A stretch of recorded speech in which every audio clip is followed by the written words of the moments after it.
Ovako izgleda kada slomijete do mali prst. Na očigled se ne primećuje toliko. Nisam ja osetio odmah da sam ga slomio, tek kasnije, posle nekih sat vremena, kada me adrenalin popustio, sam počeo da osjećam smetnju i bolove. Najgore je bilo kad sam bio otišao gore na ortopediju i kad su mi rekli ispravite kajglu bušilicu. Otprilike sam znao šta me čeka. U suštini ovo je bolje mnogo nego gips da se nosi, zato što slobodnije ti je ruka, nije ti stegnuta.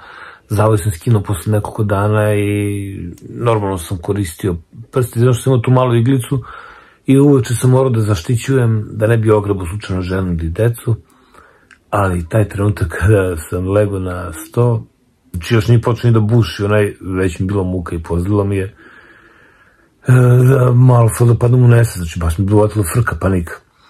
Nakon toga sam se malo smirio i onda vidim kako onaj s bušilicom napinje, jedan me drži za ruku i zbuši mi rupu, nabiše uka iglu i cepe mišku.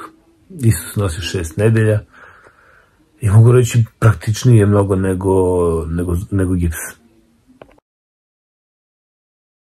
Ovo je posle 6 nedelja kad sam došao da izvadim iglu iz prsta.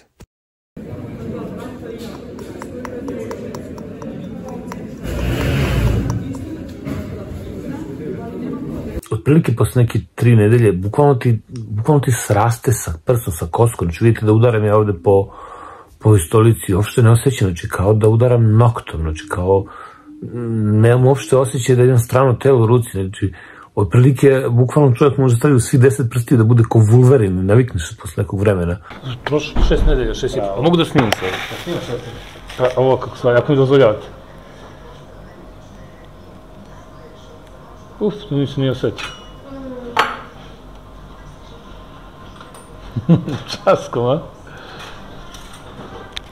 Izvadi ga doktor, sine, ko ekser iz praseta, ono iz glave kad izvučeš, brate. Par dana je bila ova mala rupica koja je nestala, prst je profunkcionisao posle 2-3 nedelje i to je to. Išao sam posle na terapiju da bi ispravio taj prst da mi ne ostane krivi. Tu sretnem ortaka koji radi na banji, na tim terapijama, znači dečko radi kao izbacivač i sve to i pričam baš, kažu me džaba dolaziš, ko što? Kaže, pogledaj moje prste. On je inače kickbokser, vrata, njemu svi prsti, svi su mu oko izlomljeni, iskrivljeni.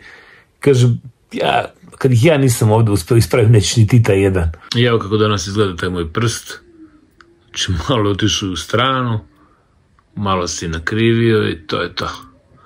Ispravke nema, nije strašno, znači sve funkcioniše. Jebi ga.